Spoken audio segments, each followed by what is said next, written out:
possess. Imesimamia destiny. Kupossess. Wakati miguu imekuwa affected. Wakati miguu imekuwa affected, kitakuja kwa maisha yako. You receive with your heart. Unapokea kwa mikono yako. Wadhani ya osho. If your hearts are affected, kama mikono yako imeadhirika, utakuwa na shida ya kupokea. Ndio kuona tena wako kupokea. Chochote ambacho kinakuzuia kupokea. Kulegeza kiligerelia kupokea. Die by fire. Kufa kwa moto.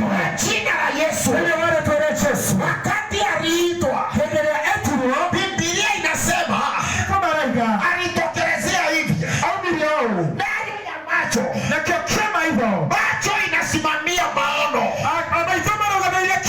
You will never have a vision in life. Hautakuwa na maono kwa maisha. Watu wamekufumba macho ili usipate maono kwa maisha.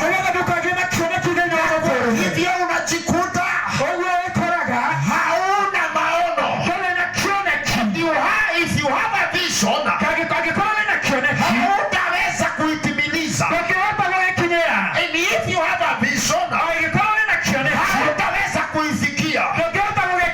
Ninataka kusema saa hii, adhuhuri ya leo, tunaondoa kitambaa,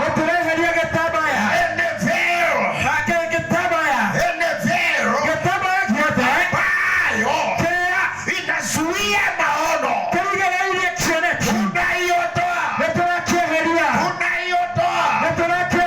Wakati aliitwa, alitokelezea. Lazaro kuja. Toka.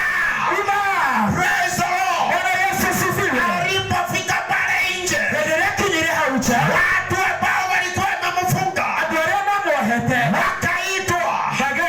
Ninasema wote ambao wamekufunga by fire, by force, wanakufungua dhuhuri ya leo.